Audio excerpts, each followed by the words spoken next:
संध्या music Sambalpuri.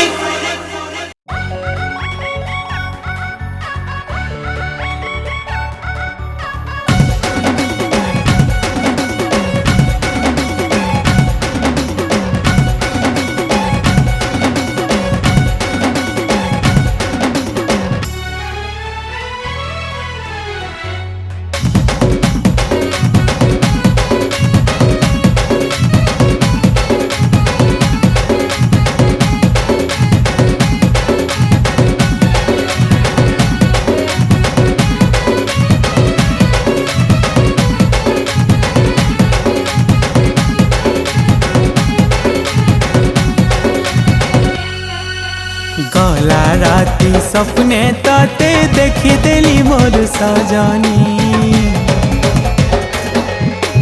लाल बिंदिया लगुथिलु मते देखी गलु सरमी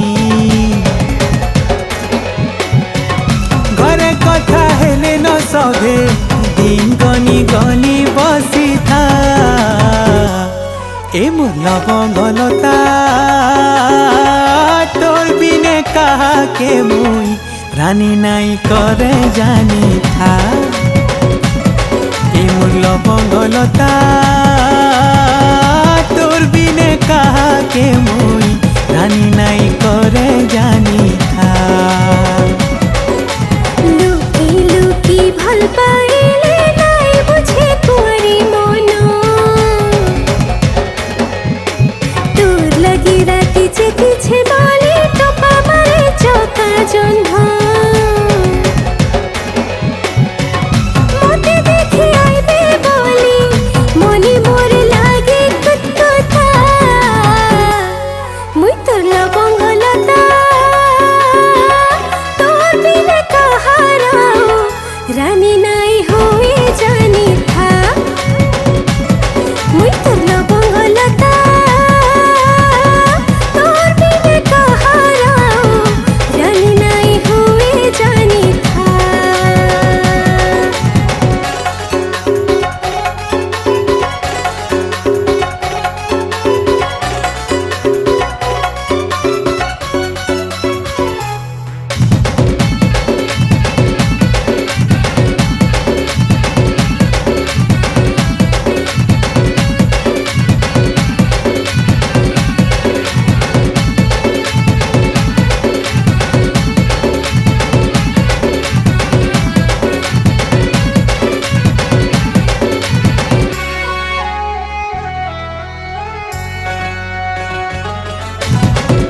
कजली कजली आखी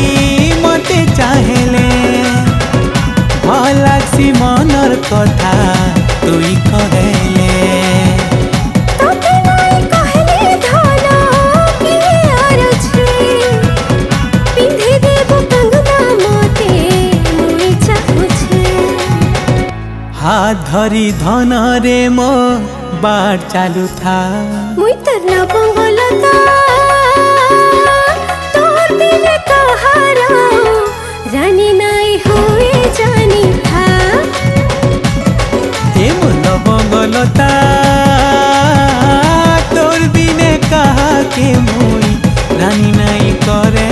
जानी था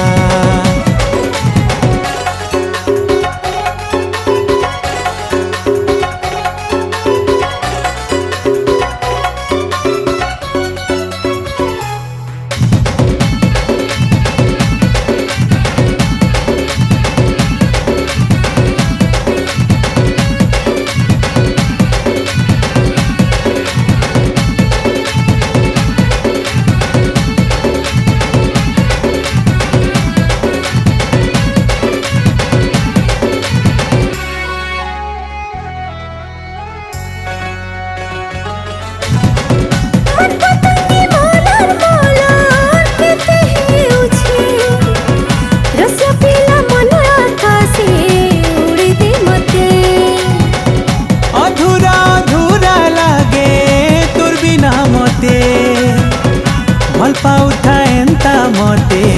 सजनी सते तोर नाई हेले मरी जिमी जाने था ए मोर लवंगलता